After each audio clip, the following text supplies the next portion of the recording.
Let me take this opportunity to thank and congratulate the participants here present, leaders from the 6 counties of the Nyanza region, professionals who have volunteered their time and expertise, other stakeholders from different sectors who also have made their contributions in a robust, informative, and in the best way that they could. This retreat to discuss matters economy of the 6 counties is a culmination of many meetings in different places by different groups and different sectors. And what you see here is a small representation of a very robust and wide engagement of leaders and stakeholders from across the political divide and across the sectoral divide in the Nyanza region, the 6 counties in that Nyanza region. I am very proud and humbled to be here with my technical team to listen and to engage with this team so that together we can formulate an economic blueprint that will become the centerpiece of our engagement going into the next election. I must admit that there is tremendous experience and knowledge that I have witnessed coming from this team. There is a wealth of information that we have gathered out of this engagement, and it will significantly enrich our thoughts and the plan that we have for our country going forward. I did promise the country that we are going to change the conversation. That's roughly about a year ago. Today, I'm a very proud Kenyan that the conversation has actually changed. And that the discourse we are having today in Kenya is not about the usual politics of alliances building, of position sharing, of power sharing, that for the very first time in the history of our country, the political discourse is about the economy of our country. You may like it or not, but every leader today in Kenya has been forced to have a discussion of some sort about the economy. And I am encouraged that the people of Kenya have forced the political class to discuss about the economy.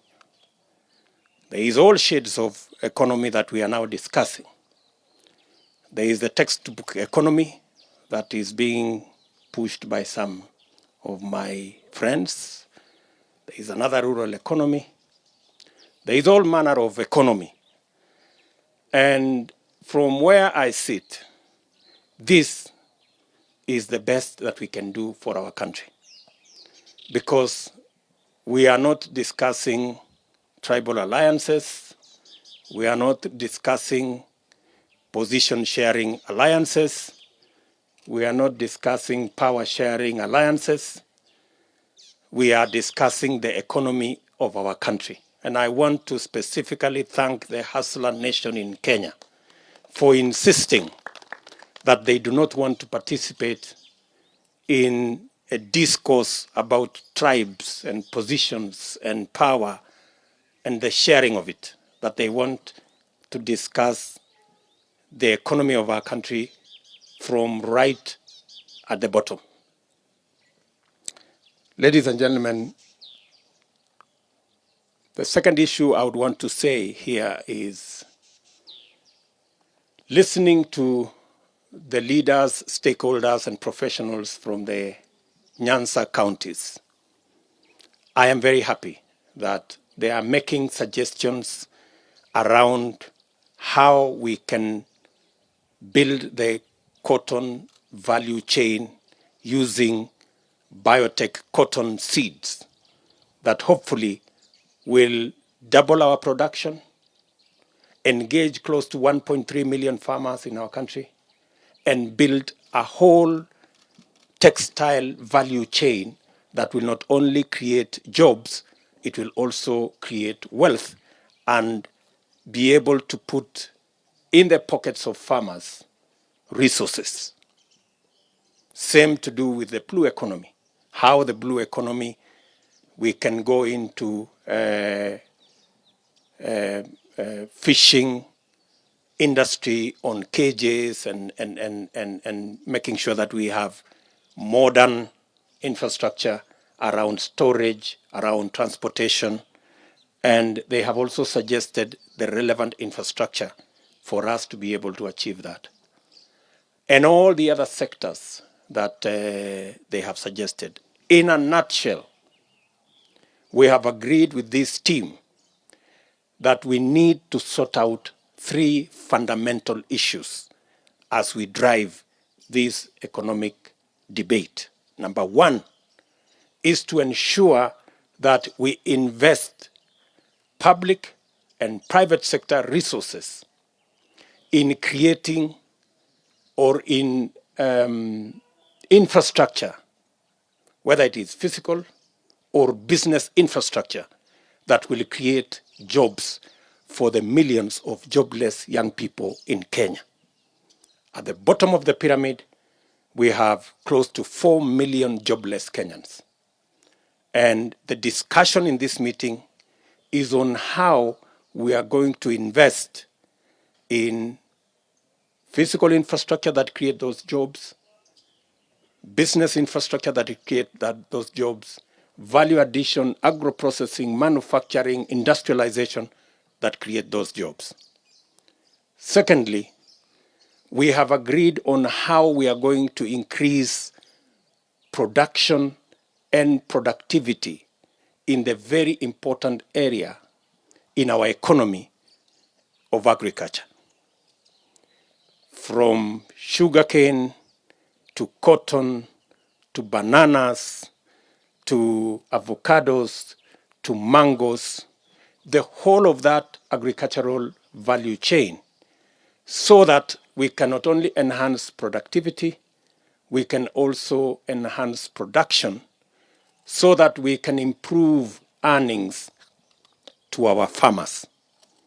We have agreed with this team that we are going to look at the crops that are there now, how we can enhance their productivity and production, and we can also look at alternative crops, high value crops that can also help farmers in that region to be able to improve their earnings, whether we are looking at coffee, whether we are looking, because the coffee market, if we remove the cartels, we can increase tenfold our national production of coffee, because there is a market for coffee worldwide, especially Kenyan coffee, and all the other sectors that we are involved.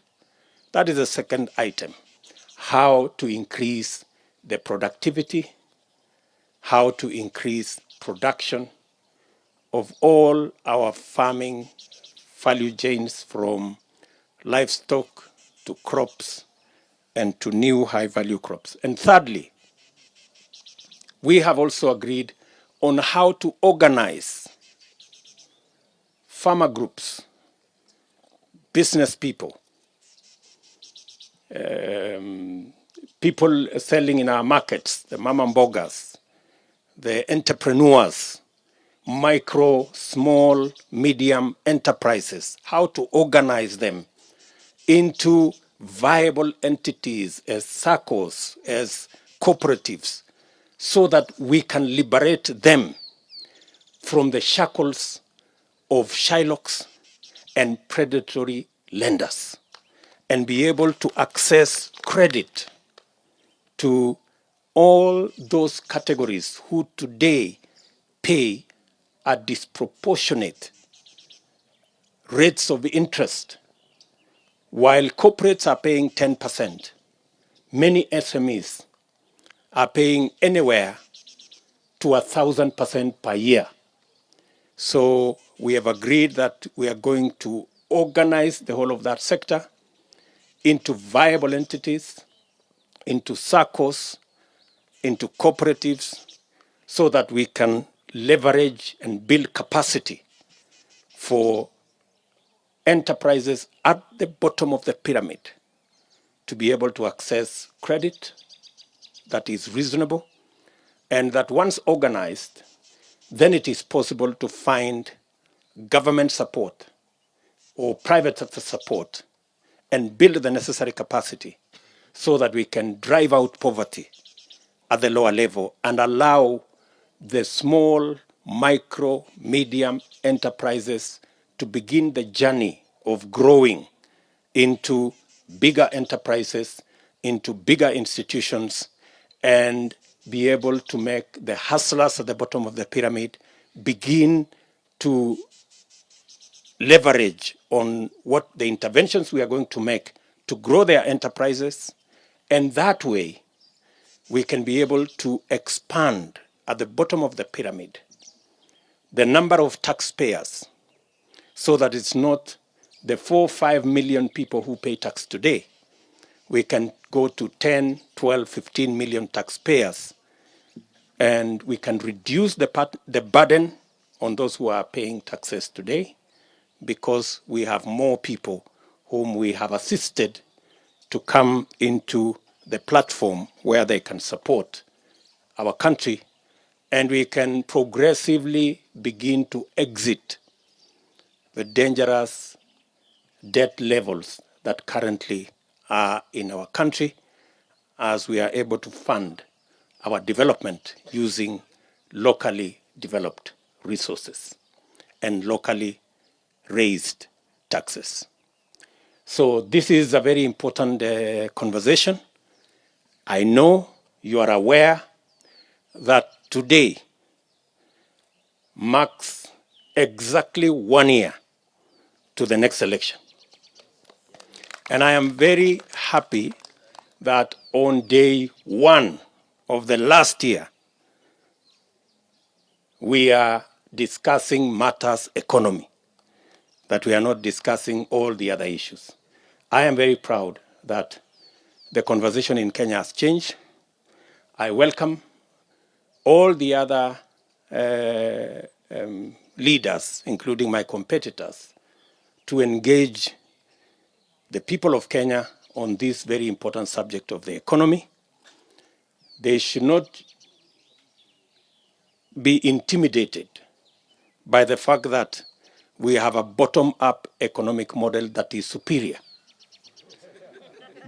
I encourage them to look for alternative models, and they should not